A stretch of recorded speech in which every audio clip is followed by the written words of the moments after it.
Welcome back, guys. Another episode of the Suited Kings podcast. Wes, 2 interviews 2 weeks in a row. I know. Unprecedented.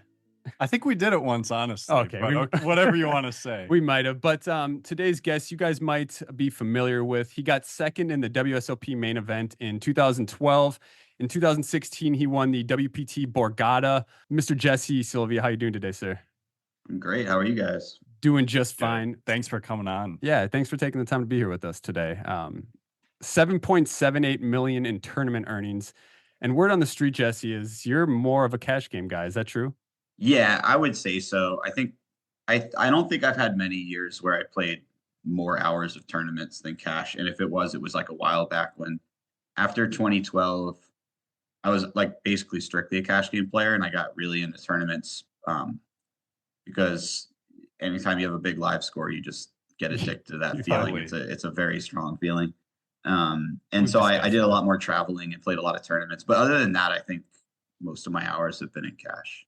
What is it about cash games that pulls you in over tournaments that you love about it more? I mean, I think first and foremost, the ability to come and go as you please. Okay. Is important to me. I feel like that's why a lot of us got into poker in the first place. I think poker's evolved a lot where now people are very efficient at studying, and their diet is a lot better than we saw from 15 years ago, and their fitness levels are better. But when my kind of generation first got into poker, a lot of the appeal was just not being part of the system and having your own schedule. And when online poker was so prolific in the US, you could live in any city you wanted, and then if you want to move to another city in a month, you could. And that kind of freedom was very rare in any other industry. Yeah, from what I understood, and most industries where it's not rare, there was a big barrier of entry, right? Like you needed to know coding, and then you could work from home, right, as a coder or something like that. So I think that was a big part of why I've always loved cash games. And I generally really like the vibe at a cash game. I think the nature of cash games makes it so that the people who end up getting into better games and who stick around in cash games and higher stakes are generally the type of person who have a good personality, are fun to be at the table with, are personable. Yeah. Whereas in tournaments, it's kind of this vibe of you've signed up, you're locked in here with me, so I can just put on my headphones and my hoodie. And don't get me wrong, I wear hoodies. I'm not like above that, but I do like the back and forth that you get in cash games a little bit more. I do agree with that. It's probably a little bit more lighthearted in a cash game than in a tournament where everybody's so serious, right? Especially nowadays. I guess you kind of brought a good transition up there into the late 2000s. You were speaking about playing online, traveling, stuff like that. Man, I really wish, first off, that was still the case. I know Wes here is a big cash game grinder, more so than I am. And that doesn't really happen anymore, right? Like we can't just go online and play wherever we want cash, at least not in a regulated zone. But in the late 2000s, I saw that you chopped up the Poker Stars Sunday Million for, I think it was probably your first big score. How much did you cash that for or chop that for? It was like 100,000, right around there. I think it was over 100 because I remember it being like a six-figure score, which was significant to me. I think my biggest score before it was like 5K. Especially, and I mean, pre-2010, pre-Black Friday, stuff like that. That's actually awesome. And I was doing a little bit of research leading up to this interview, and I saw, at that point is kind of when you decided to start taking poker seriously or professionally, start doing it professionally. Excuse my cat here. Yo, that is amazing. He makes his appearance, or she makes her appearance in every single episode. So nice. What was life like for you at that time? What were you doing when you transitioned into poker? And did you struggle to find good games? What did that time look like for you? So that was like, as far as my kind of friend group and I want to call it like my generation of poker. Those are very exciting times because poker was on the upswing. It seemed like we understood that we were in a boom and we needed to play volume or whatever, but I think we still felt like, it could get better or it could stay this way for a long time.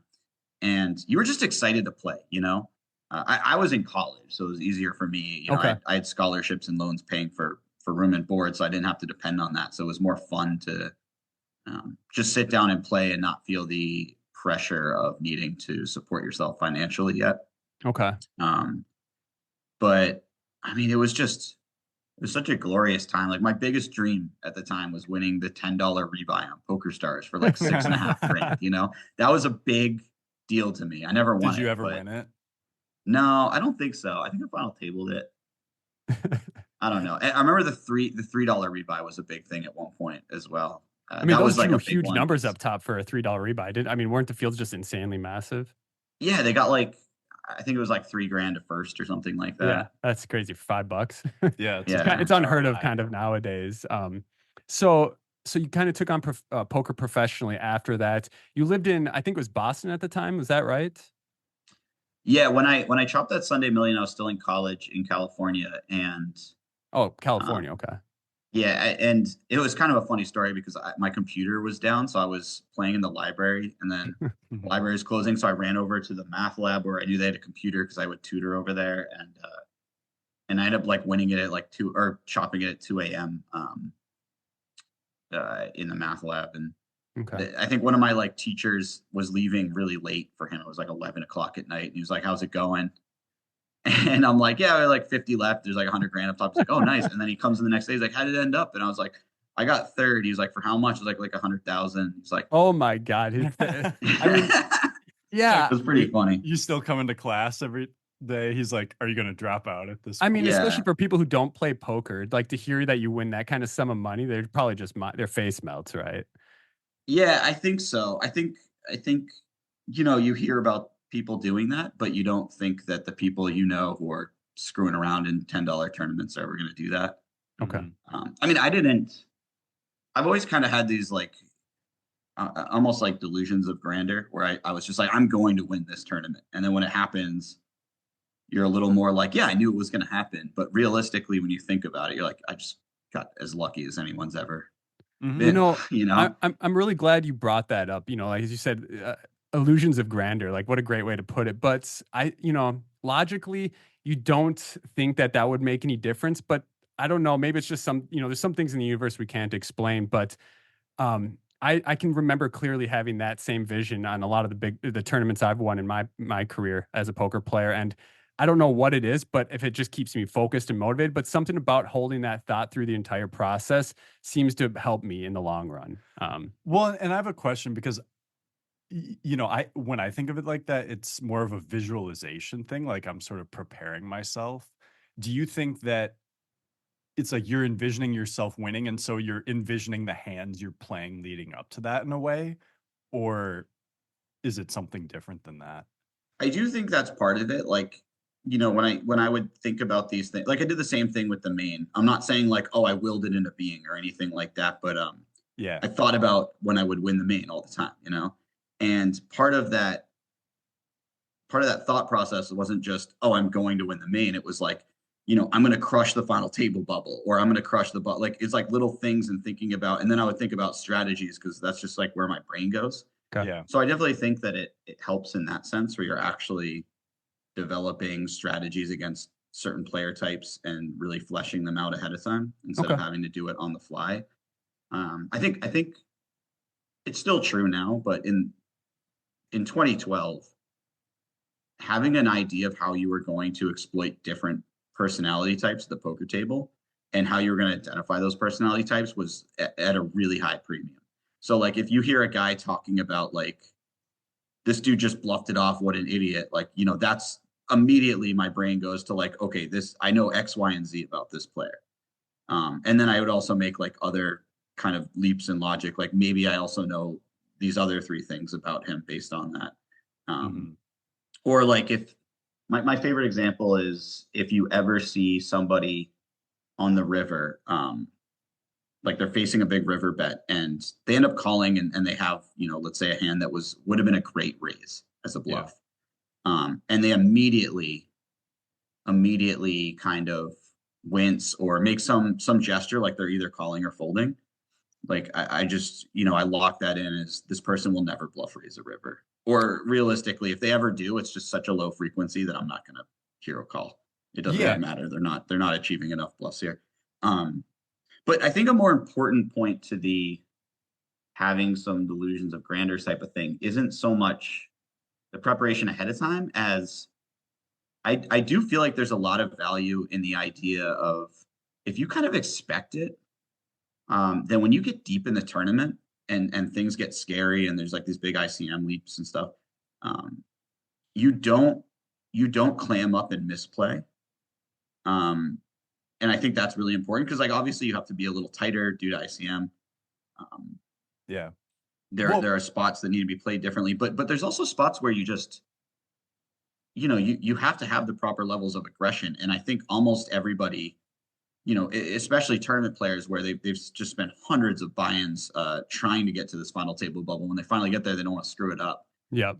A lot So of you think people they tighten just up or something at that point? yeah, yeah. And I think that that can be very detrimental because if you pick up on who's doing that, you just get to abuse them. And there are people out there who's picking up on that. Right, and that's where those are the spots we try and exploit. And I thank you for articulating that so well. That was very well said. yeah, that's really well said. And I feel like, when you're in such a big live tournament, kind of everyone, once you get deep enough, is playing out of their bankroll in a way. So it's kind of natural to tense up a little bit. But the way you described it, I can relate to, and I think Max can too, where Absolutely, yeah. where it's like, even if you haven't been there, if you've thought it through enough, you almost have been there. Like, the strategy and you visualized it. So it can be the same way in a little bit, in a Yeah, sense. That's great. yeah, Yeah. absolutely. I think that's like extremely helpful for people who think that, you know, what's the word that they use? Just putting it out there and making it happen. You know what I'm talking about? Yeah. Yeah. Yeah. Well, just like you're saying, like, well, there could be a couple things I guess you're talking about, but you're talking about just overall visualizing it. Yeah, yeah. They have a word for I something whatever. It doesn't matter. But Anyways, Hmm. yeah, I think the way that you conceptualize that with we're all playing out of our bankrolls is really important too, because you are playing stakes far above. I mean, when I was three-handed in the main event, the big blind, I think we did the math and it was worth like $40,000. Yeah. I'm never going to play 20,000, 40,000, no limit, you know? Yeah. that Yeah. that Um, do you look back at that moment and think about how were you thinking about that in the moment, or were you just past that and in the moment? Do you see what I'm saying? Were you not really worried about the stakes and more so just trying to play your game, or how did that moment feel to you? yeah, I wasn't worried about the stakes. The nature, I mean, you guys know this, but the one nice thing about tournaments is you can't cash out, right? So Right. the only thing that's left is playing the best you can possibly play. 100%. That's one thing about me that I think has really helped me throughout my career, and especially in tournaments, is I might not be the smartest person in the tournament world or in the poker world, and I might not be studying more hours than certain people, but I mean, I do study a lot, and I do think I'm reasonably smart. But there's just always someone who's better at you at every facet of stuff. But I Yeah, do no think matter how I'm much effort you put extremely into good it, in right? those clutch moments. I think that it's really important to be able to lock in when like in those few moments in your life where it's really, really important to do so.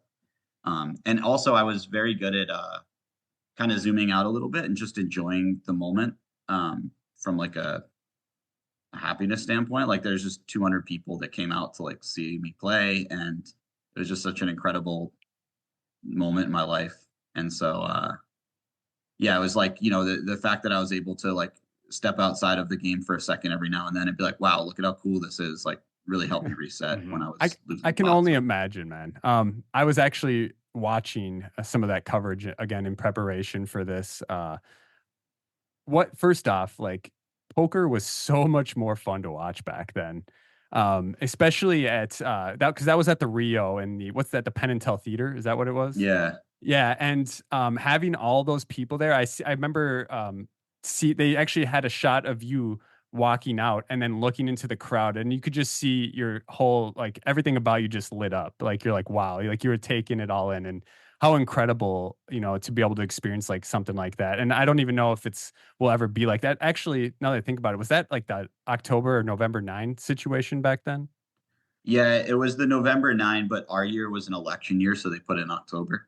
That's what it was. Yep. Okay, okay, that's why I was Yeah. So confused. you might have heard like they called it the Octo 9, which was kind of a goofy Yep. little Um, thing. it, I mean, what a crazy experience. But Wes, I know you have some questions to get to, so go ahead. Yeah. So I was gonna get into the main event as well. We've been talking about it a bit. So first off, how many times had you played the main event before that? Once. Okay, so that was just your second time. Wow. Yeah, I'm pretty lucky. I'm not gonna lie. If you go through my life history, Y- there's a lot Sometimes, of run good in there.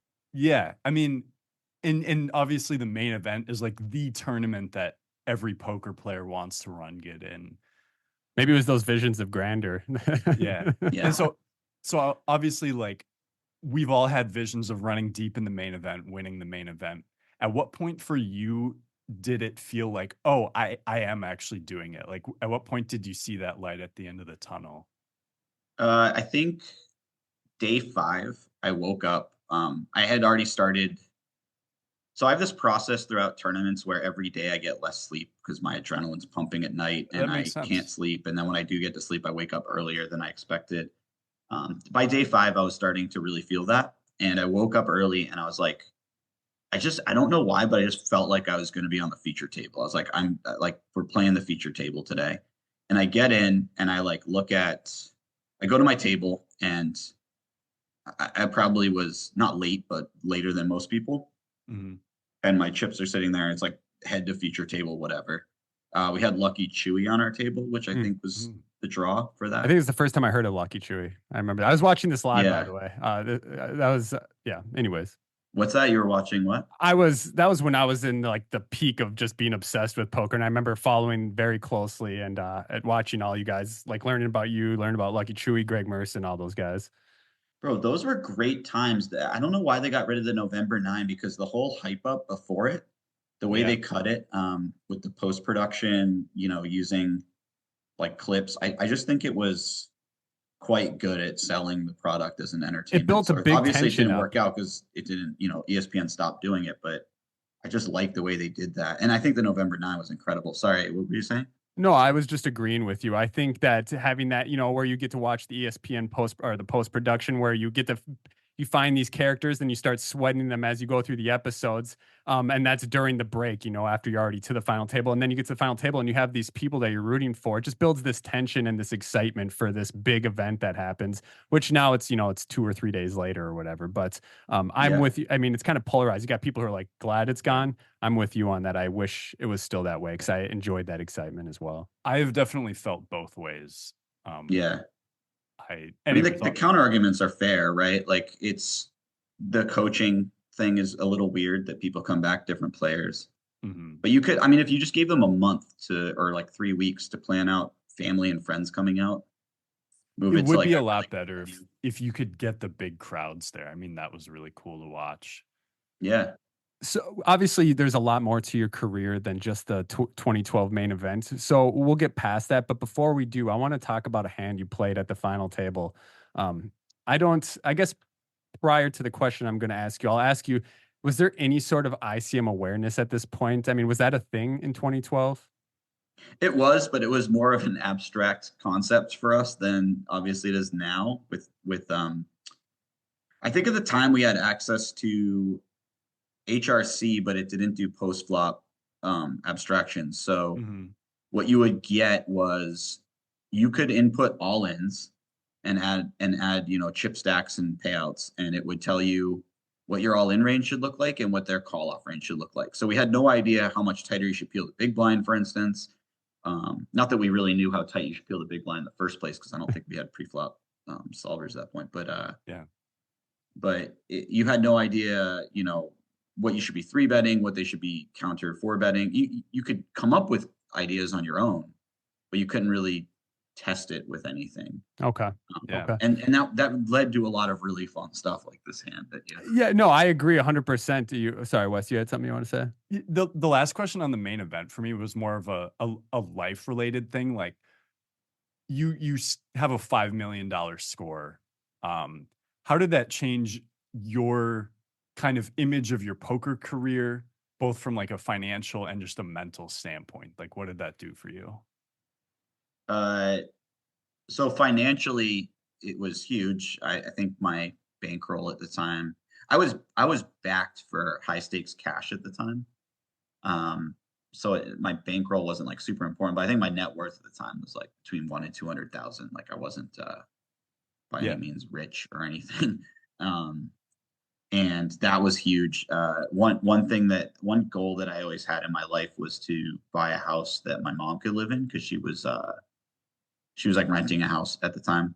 Mhm. So that was like achieving that goal was like really big for me.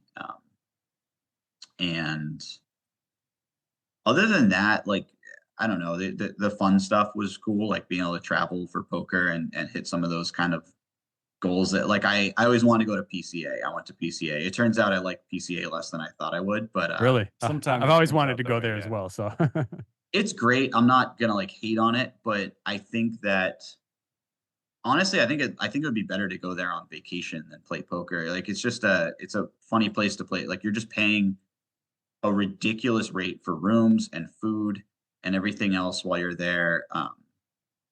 You are it's kind of hot and sticky, and you're playing poker.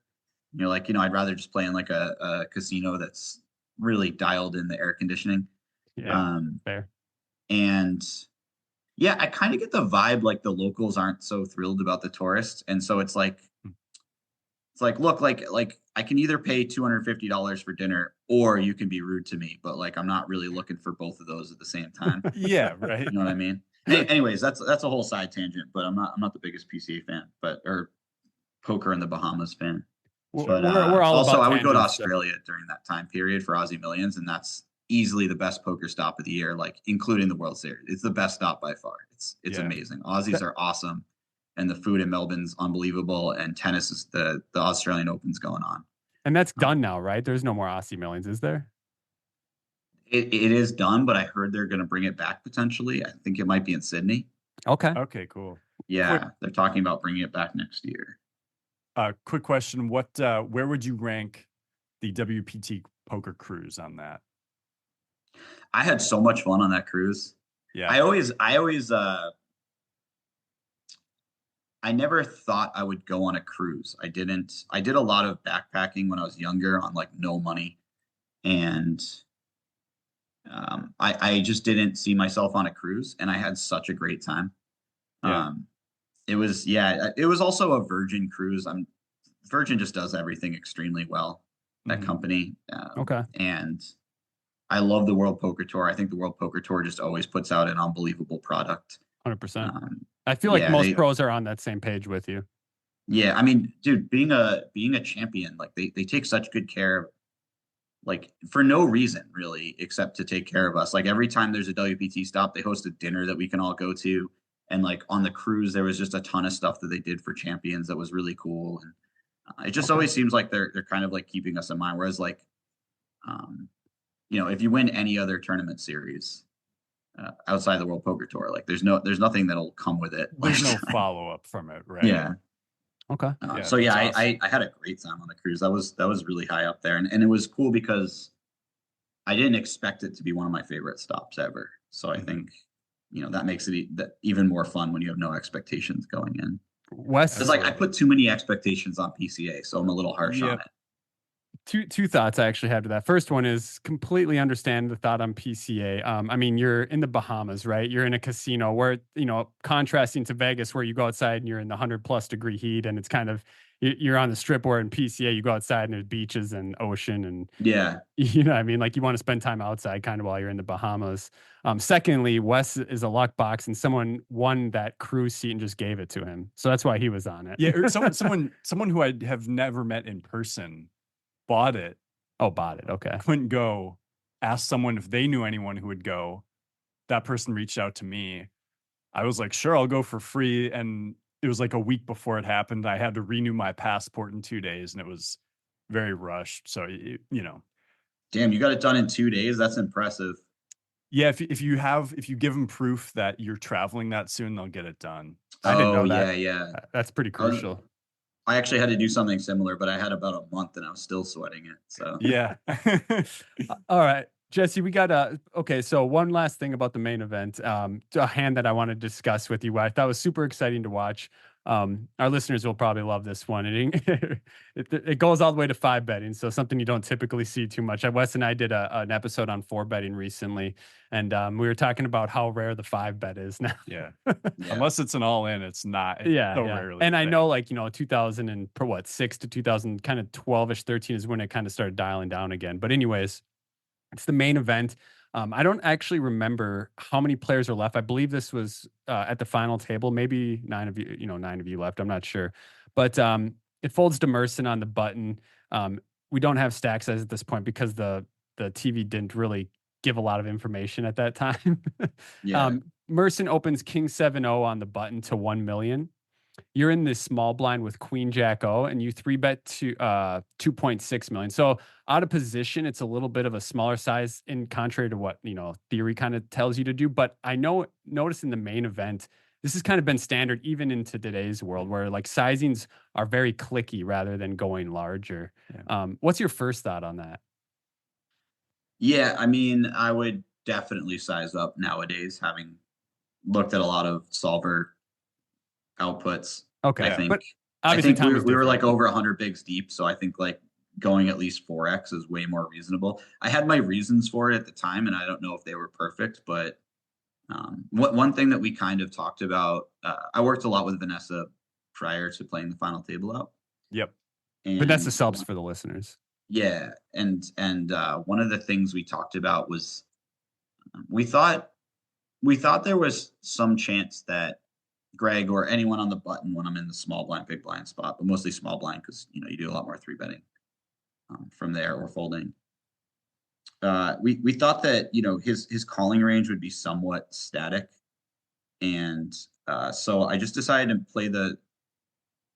I also really wanted to play smaller pots with Greg because I thought there was a high likelihood he was the best player at the table, Mhm. and so I was like, okay, well, if we don't think he'll fold that many more hands if I go bigger, and we want to play smaller pots with him, Just go small. then it makes sense to, yeah.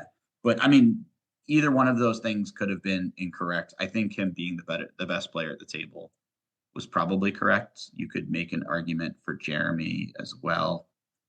You could make an argument for me based on how I executed at the final I table, agree. Yeah. but like going into it, you would say it would be him or Jeremy, Okay. or Russell if you knew Russell, because Russell's a literal genius. Yep. He just doesn't put in the volume of those guys. So you And your just old roommate, from what I understand. what's that? And he was he was an old roommate of yours. Yeah, we were roommates 2 years before, 2 summers before. That's pretty cool. That's incredible to be able to share that experience with a good friend of yours. Yeah, it was unreal. So we'll continue with the hand, but I do want to say that 2012 main event, I remember that just being the most memorable final table. I've watched them all, and that one was just so fun to watch. But so Merson opens King 7 off on the button. You three bet Queen Jack O in the small blind, relatively small to 2.6. And then you got Kurokno. So I'm probably mispronouncing that. He's in the big blind with Ace 4 of Hearts, and he goes for the cold 4 to 4.85 million. My first thought was I kind of like this squeeze spot, this cold 4 bet with this specific hand from him. Yeah, Um, yeah, really nice combo for it. yeah.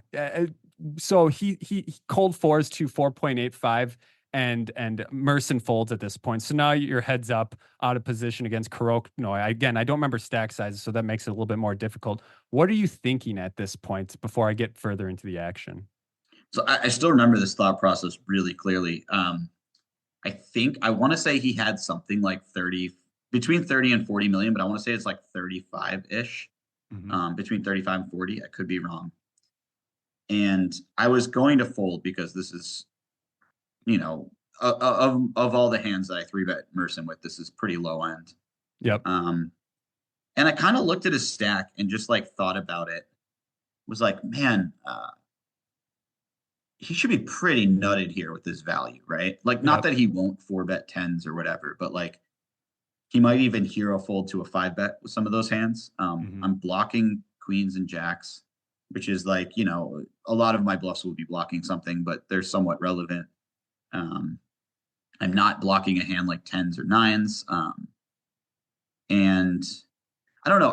I think at the time my biggest thought was just if I click this to something like 10 million, I'm essentially leveraging his whole stack, right? Because he can't really re-click it. He'll be putting in like half the stack, and at that Yeah. point, it feels like pot committed.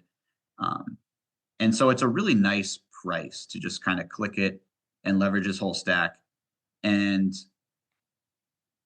I think I had played a ton of cash leading up to this, like live cash, and we were, it's really deep when you play live cash the Bellagio because the 10, 20, 40 game was uncapped buy-in. And we had a lot of clicking wars. And I don't know if they were as prevalent in tournaments, but I was very familiar with these situations and very confident in like just finding that threshold where if you get that last click in, people can't really do anything, but they have to, if they want Have to a beat you in hand. that spot, they have to just start saying all in with some weak hands. Yeah. And I thought at the final table, people wouldn't do that. So basically what was running through my head was like, is he really going to give me this opportunity to just click it and like leverage his whole stack for not that much? Um, and then I just kind of thought like, I'm probably just leveling myself and he's just finding a bunch of bluffs here. And I do have that opportunity, and he's not going to be extremely tight with his range. So I just decided, I think that anything with like any sort of blocker would be profiting by clicking it here because he might not get it in without like ace king plus, queens plus or whatever. At least the first time I do it. Obviously, people get sick of you after a while, but we hadn't really done anything super out of line against each other at the final table. And I also thought, he was an active player and he could have a lot of bluffs there. So that was kind of Okay. my thought process with that. I thank you for explaining that, by the way. I mean, it's so cool to see, especially at such a big final table, obviously the biggest final table, to have a conviction like that and then to click back. You made it 10.7. He folds the ace four of hearts. I mean, like I can only imagine how that felt inside because of the the intensity of that moment. I mean, to be to five bet there, and get it through, and now all of a sudden, I mean, that's a big win alone right there. So, I Yeah. thought that hand was super cool. Again, this is something you don't see now, and it was, uh, poker just back then was way different, right? Oh, I was thinking that too. I'm 8 years younger than Max, and like that, yeah, you just don't see that kind of stuff now. And it's interesting your thought process. It was that, you still mentioned having the block, you're blocking two large pairs. You're probably the Um, only person who's thinking about blockers at that time too. I mean, I was like, I'm making it sound a bit better than it was, but I was probably sure. like, okay, we have some removal effects, but like I wasn't thinking about blockers like anyone's thinking about them now. True, Let's make that clear. But understand. I Yeah, was aware that, threes would be a bad hand to bluff with here because Yes. it's not really a relevant hand, and my hand's a little bit better. Um, but yeah, you're absolutely right. The clicking wars that we used to have back then don't exist now, and this hand would be just a torch in this day and age, I would imagine. Especially when I'm chip leader and he just doesn't need to get involved. Like people are often quite tight. He might still have ace four suited in there because that's a great combo to three bet ace four, ace five suited. But I don't think that he'll have enough bluffs that I'll be very happy with that Yeah. play in Quick, 2024. do you know how many players were left at this point? I want to say like 6 or 7. Yeah, I think it was 6 because I think he got sixth. And the funny thing that came from this hand, right, was 30 minutes later, he goes over to his rail and gets the info that I had queen jack. And he comes over, and we had been like really friendly. I like the guy a lot. He's awesome. Mm-hmm. And we've been really friendly. And he comes back over to me and he's just like, "You had queen jack." Like, like things changed a bit. And he doesn't speak like the best English. So he like, he put that sentence together to like let me know. And I was like, I mean, you had ace four. And the literal next button for Greg opens. I three bet. He four bets king queen suited. Greg five bets ace king, and he just piles in for like 100 bigs. Greg stacks him, and like the whole tournament changes. So I Wow. was like, wow, I That's yeah. forgot So about it that. was a crazy parlay of events that, So yeah. it's funny how something is like a situation like that can just change everything just an orbit later, just the whole thought process. So I mean, you kind of set Greg up to win a big pot the next yeah. orbit. Well, and it's Yeah, I was hoping it would be me, but It's fair. It's fair. sometimes it doesn't work that, but yeah, It doesn't always work that way, it's right? so interesting to hear how like you're at this final table, you're playing for literal millions of dollars, and this guy still like makes this he gets to this point and makes such a massive punt just because of the emotion of the moment, you know, because he felt like he had been taken advantage of by you or whatever it might be. And he did that, like you said, he got sick of it. He didn't want to be run over, whatever it was. Not the And time, not the right time for it, but I yeah, mean, to be fair, he might have ripped that spot, the king queen spot in the second hand anyways. Like, I don't know. really. okay. But I imagine it made his decision a little bit easier. Like, yeah, these guys are getting in the streets. Like, I'm gonna make the last bet against them.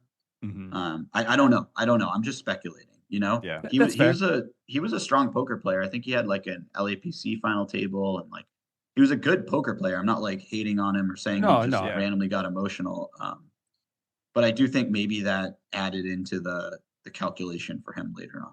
By the way, that hand was really cool because I had a couple hands that I'm a big believer in trusting your gut Hmm. in different situations, and that was one thing I was really in tune with at that final table. I had a couple hands where I was about to do something, and then my gut was just like, "Dude, don't like do something else," and I followed through with it.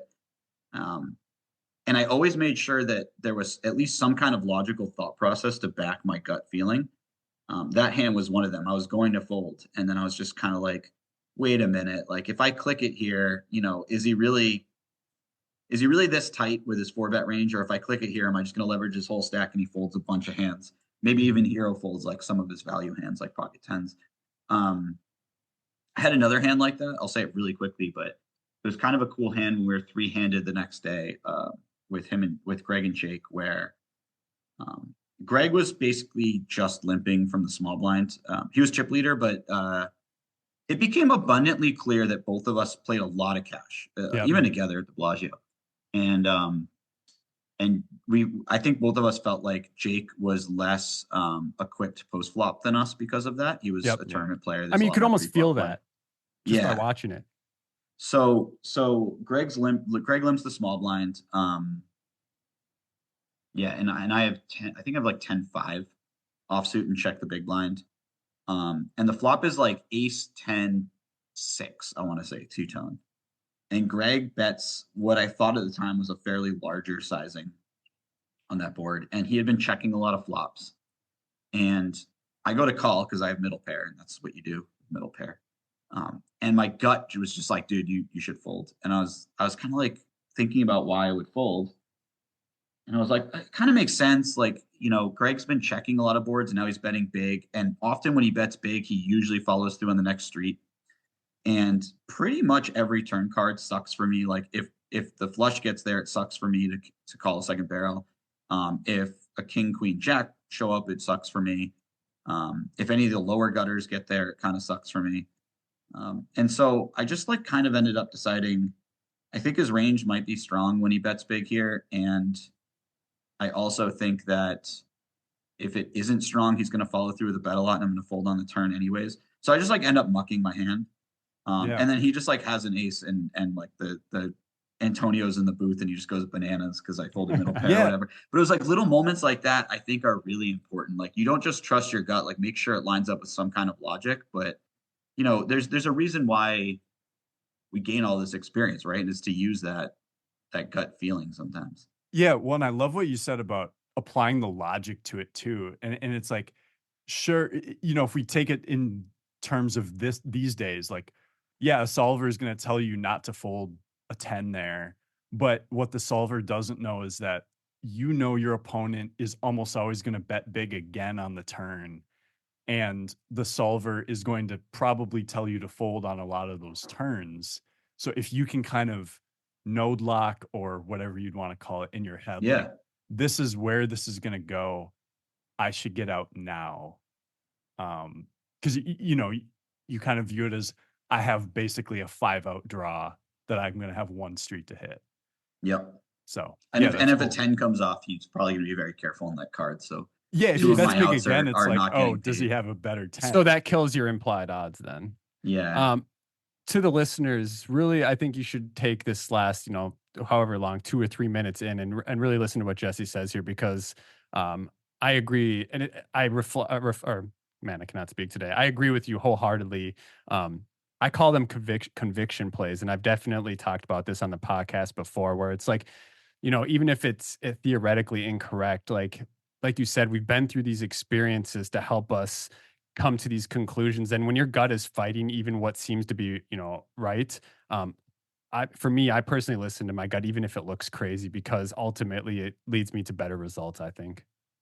Yeah, I'm a huge believer in the idea that your subconscious is far smarter than your conscious brain is. And if you can Mhm. ever feel like, if you have moments where you feel like the connection between the two is strong, or like you're tapping into that subconscious thought process, it's important to actually utilize that. I like it. So we've been talking a lot of tournament poker, Jesse. Let's talk cash games a little bit. We moved past the 2012 main event. I mean, that was what, it's been 12 years now. 12 years. What has cash games looked for you like for you since then? What's the biggest stakes you played? Yeah, what is that for you from then up until now? Yeah, so I definitely started playing bigger. I was playing fairly big anyways, but I had a backer. Now I'm kind of on my own. I'll sell pieces if I play really big, I guess. But yeah, I just kind of I still put a lot of work into the game. I think I'm still fairly decent at no limit, like theoretically, and I think my instincts are good. So like I'll play live cash with almost any lineup. Um, and I'll play pretty big. Lately, I've been playing mixed games because I really want to learn the mixed games and play some of these bigger mixed game tournaments of the series. And I've had so much fun learning these games. It's been Great. unbelievable. Just like Uh, it's freshening for you, something new to step into to yeah, enjoy. yeah. Because I've always been kind of a gamer. I didn't really play many video games. I played like a few computer games like StarCraft, but um, like card games, stuff like that, board games. I just like games. I Yeah. remember when I was a kid trying to get my two sisters to play Risk with me, and they just had no It's a interest in great playing game. Risk. And I finally found a computer program where I could just play against the computer, and that was my summer. I just played Risk against the computer instead of going outside, which is kind of embarrassing looking back, but I mean, maybe so it's yeah, I love learning new games. I love thinking about strategies of new games. I love the sort of leaps you get to make when you start out in a game. Like when with no limit at this point, we're gaining these tiny fractional edges and learning these small concepts at this point, right? We're doing that last 5% of the learning, the Yeah. total learning spectrum of the game. And it's an important 5%. But man, when you're doing the first 40 or 50% and you're having these giant leaps in learning and logic in these games, it's really fun. And so I like that a lot. I mean, you didn't give yourself enough credit earlier because just hearing you talk about how you think even just about the games and learning, these leaps, whereas in No Limit you're doing the 5%, like you're clearly a very smart person. And the way you look at it is very logical. So I've enjoyed just listening so far regarding that. Yeah, me too. And a question, two-part question, kind of the same one though. If you were starting out, if you're like an intermediate poker player, someone who is aspiring to do it professionally, starting now, what would you suggest someone like that would do? And also, same question, but as it applies to mixed games, like how do you get better at those? Because I know there's just less content about it. So I guess first start with it in terms of no limit hold'em, but then Yeah. mixed. So, well, first of all, if you want to get into poker and you want to be a professional poker player in 2024, you better love poker. Mhm. Because if you're getting into it to make a bunch of money, there are much better avenues to go down than poker. I think that if you have the level of discipline and intelligence that it takes to be a top poker player in this day and age, you'll probably apply it to some entrepreneurial activity and make a lot more money. Mhm. And you should get into poker because you love poker, or you love games, and you love competing. Um, so that's first and foremost.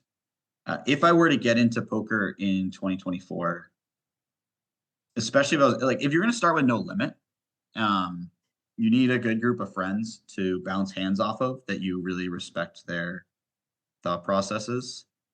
Um, you need to find decent games, and you need to be like, if you want to play cash, especially, I think more important than it's ever been to have like to be a decently like personable, fun person to be around. Um, Well, that rules out anybody I know. So what's that? Well, right, because you want to develop relationships probably with these really good players as well at the same time.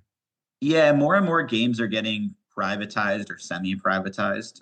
People have realized that they don't want to, and recreationals really don't want to play with boring, kind of miserable people at the table. mhm. Um, I'm not the biggest fan of the privatization of cash games, but it's a thing that's happening. And you from day one, you should make a decision of like, um, do I want to be kind of quiet and reserved at the table, or do I want to be a little bit fun to be around and stuff? Because that might dictate which avenue you go down. Like if you want to be a little more quiet and reserved at the table, tournaments are great. They're fun. You can test yourself and compete with some of the best in the world. It's very gamified, where you can move up to different buy-ins and different levels almost, and Mhm. eventually make it to the super high rollers and prove that you're one of the best in the world. Um, if you're more of a social person, I think cash games are fantastic. You can make a lot of money at them. You can hang out with some very interesting people. One of the things that made me sad is as private games became more prominent was they took a lot of the recreational players away into their private games, which sucks for my bottom line or whatever, but also like sucks because these are people I genuinely really liked hanging out with and talking to. These are people who have, at the highest stakes at Bellagio, for instance, I get to hang out with people who started some of the biggest companies in the country sometimes. That's super And cool. it's like talking to these people is unbelievable. You don't have access to people like that in most avenues of life. Yeah. Um, and so if that's the sort of thing that you're into, then maybe cash game. So I think like figuring out your own personality type is actually quite important.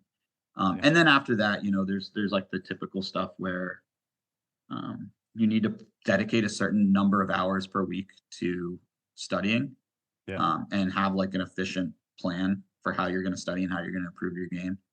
Um, I remember watching an interview with Fedor like 5 or 6 years ago where he talked about how you should put most of your study time into the button versus big blind and small blind, because that's what you play the most. And I Yes. remember thinking like, how am I such an idiot that I haven't thought about that concept before? Like I'm putting nearly as much study time into like EPEP as maybe not, maybe I wasn't, but I was putting more than I should have into these other situations. So having a plan of how you're going to study is important.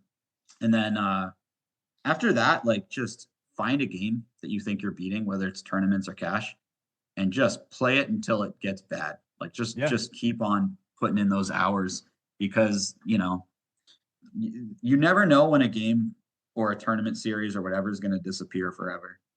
And I think that that's really important. The best example I have of that is like Dan Coleman before he Yeah. had his tournament run. Yeah. Should When he call it was that. just That 2 gone. years where he won every single tournament in existence. He found heads up sit and goes. He became the best in the world at them. And he literally woke up every day, went over to his computer, logged in, and played them until bots destroyed heads up sit and goes. And it was like smart, he found his niche, whatever, and he just hammered it for like 2 years. And that kind of stuff. Once you do that, you'll build a bankroll so you have access to whatever other games you've ever wanted to play. And that's super important. That makes sense. Yeah, it's I really liked watching Dan play. It's unfortunate that it seems like his passion maybe went elsewhere, and he just kind of left the poker world. But he left it at the top, so you can't hate him for that. No, yeah, you can't hate him. That guy he was also kind of, not that like nobody was over betting or whatever, but he was just bringing this different energy to the game almost, where he was just really just using pinpoint kind of accuracy of how he was going to go about a spot, and he was just really picking things apart well. And I don't know, it was It's, cool to see. it's fun Yeah. to watch players who are at It the top at something. it reminds me of Michael Adamo a few years ago. Yeah, yeah, That's a great, yeah. yeah.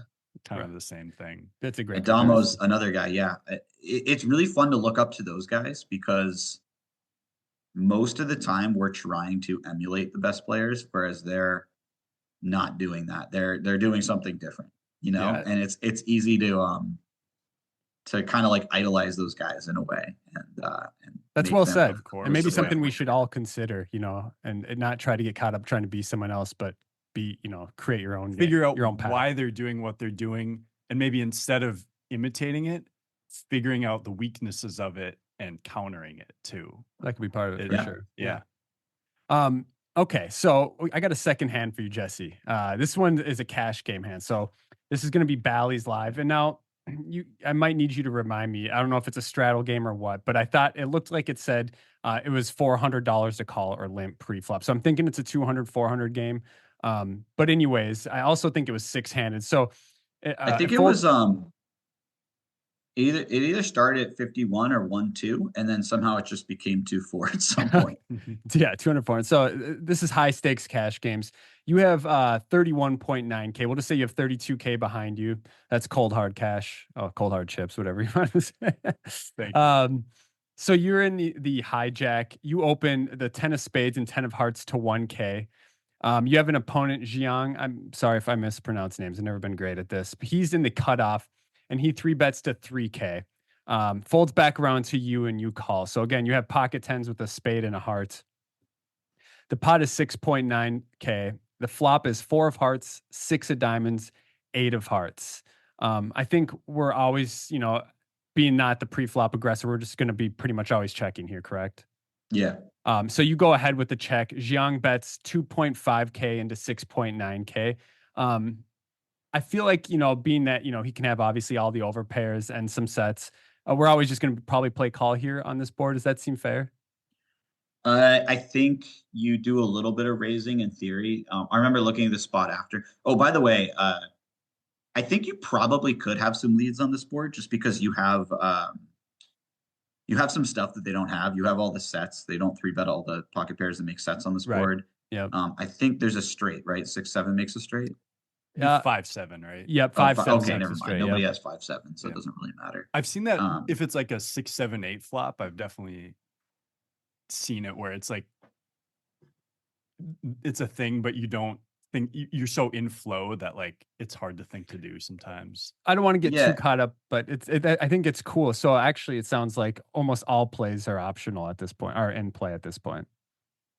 Yeah, I mean, it's rare that you get too many leads in a three bet pot, but this does feel like one of the boards where you might have some.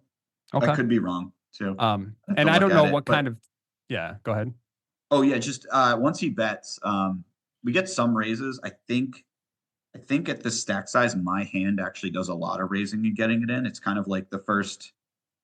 It's got those nice properties of a hand that wants to get in, where it's an overpair to the board. There are certainly worse hands that have to get it in with me once I raise, like ace-8 suited or something like that. Okay. But it's also one of the most vulnerable overpairs. So Yeah. like tens, jacks, nines are all kind of nice hands to get in to some extent. I think tens are probably even better than nines because they beat nines. So they have more value that they're beating. Once you get into like aces land, you can probably do a little bit more calling because you're less worried about overcards showing up, or you're not worried about overcards showing up. There's no overcards. So that becomes kind of, I mean, I'm sure they all do some raising to some extent if you have a raise strategy. I just decided to call because I wasn't sure how often I want to be raising. And I also just, I often, if I think that it's close between the two decisions, I try to make the decision that allows us to play more streets. Okay. Unless I think I'm just like in a game where I'm pretty clearly outclassed. So Jiang was a strong player, but I still think that there's a chance I have an edge on future streets. So I want to see those streets if it doesn't cost me too much in the short term. I love being able to bounce questions off this, like players like you, deep stack cash game. I'm primarily a tournament player where Wes has studied both heavily. So for me, I always have that pot control mindset, right? Yeah. Value your tournament life mindset where that doesn't apply so much in cash games. So it's cool to hear that kind of thought process going through this. So anyways, he bets 2.5K into 6.9K. You land on call with 210. So you got an overpair. You do not have the backdoor flush draw, but you got a backdoor straight draw, I believe. Now the pot is 11.9K. The turn is a 9 of diamonds. So the full board is going to be 4 of hearts, 6 of diamonds, 8 of hearts, 9 of diamonds. This board is kind of spicy at this point, right? Um, Yeah. you got 2 Wait, so flush draws. there's 2 diamonds on the turn, right? Yep, 2 diamonds and 2 hearts now. So you got the double Yeah, yeah. flush draw out there. You Okay, this is coming back to me. yeah, all right, good. I had some thoughts about these. You check, and Jiang relatively quickly checks back, unless that was the editing, right? I can't truly know. Yeah, um, so I'm immediately, like, not thinking he has too many strong hands or slow plays because After he checks back the turn, you're saying? yeah, there's 2 flush draws out there. It seems extremely natural that any overpair is just going to bet again. Right, and Mhm. probably large. Yeah, yeah, not just, like, for protection, but the idea that I'm going to feel compelled to not fold a number of hands when he could have turned a flush draw or flopped a flush draw or whatever. Like, there's a maximum number of semi bluffs from him, so I'm not going to want to fold anything too strong. So when he doesn't and he checks, I just feel like that's quite often not the strongest hand. Yeah. Yeah.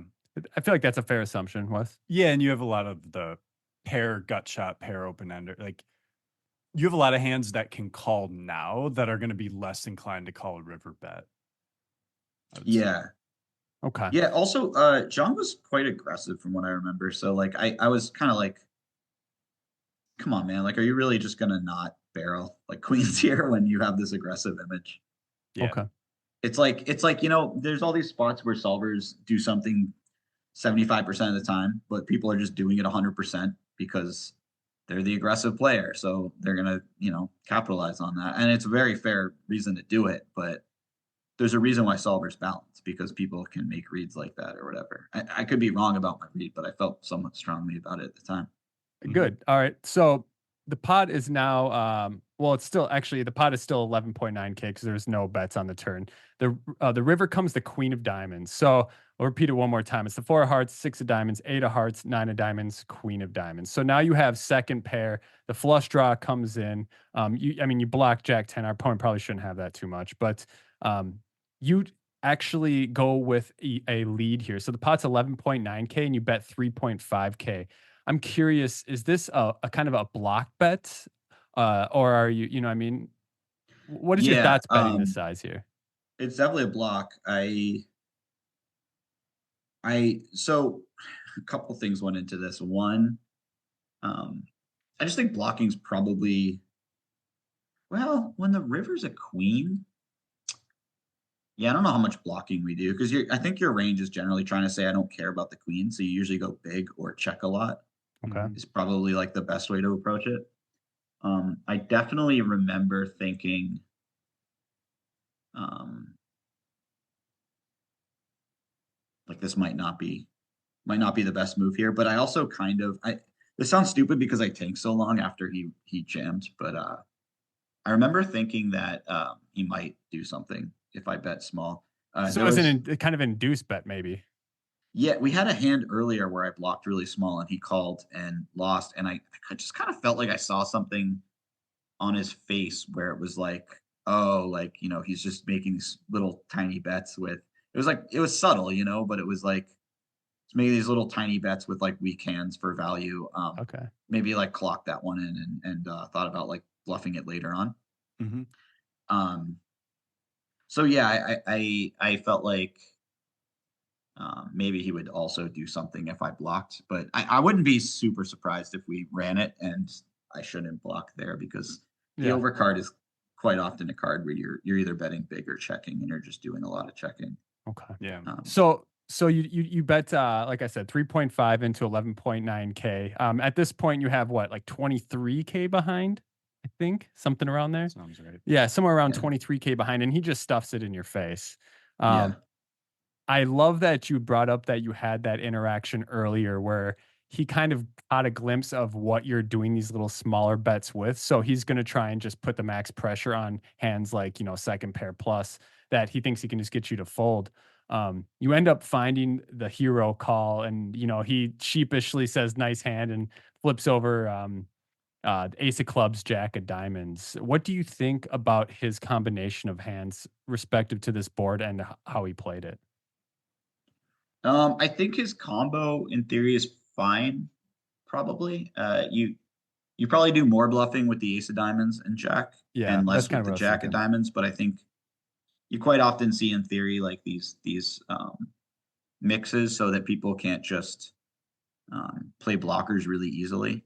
Like if Yeah. Yeah. you have some jack of diamonds, some ace of diamonds, some king of diamonds, then it's harder for me to like make predictions based on what's in my hand. Okay. Um, I feel like in like outside of theory land, I don't know if he's balanced here.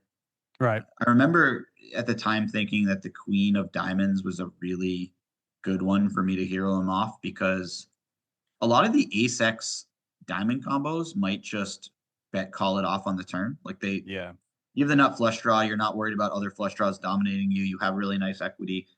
If you think about like what ace X of diamonds combos are left on this board, almost every single one has an overpair to the board on the turn, or sorry, two overcards to the board on the turn, or a gut shot, right? Like ace Right. five is a gut shot. So all of them just have enough equity to go bet big, call it off. So then what kind of flushes would he actually show up with here? A lot of the ones that might want to pot control in the turn contain the queen of diamonds. So when the queen of diamonds comes off, that really hurts his That's a ability to great have point. flushes. Well said. Yeah. Um, yeah, and then like I wasn't I again I just wasn't really convinced that he wouldn't just play his all of his draws like ultra aggressively. And so I felt like if I was losing, it was to some kind of weird trap like ace of diamonds, ace of hearts. Um, or like he actually found the value jam with ace queen, and he may have found the value jam if he had ace queen. That's fair, especially if he has like ace of diamonds queen. But yeah, I just kind of felt like he was more likely than I would normally think to bluff the spot after seeing me lead once or twice with weak value holdings. Hmm.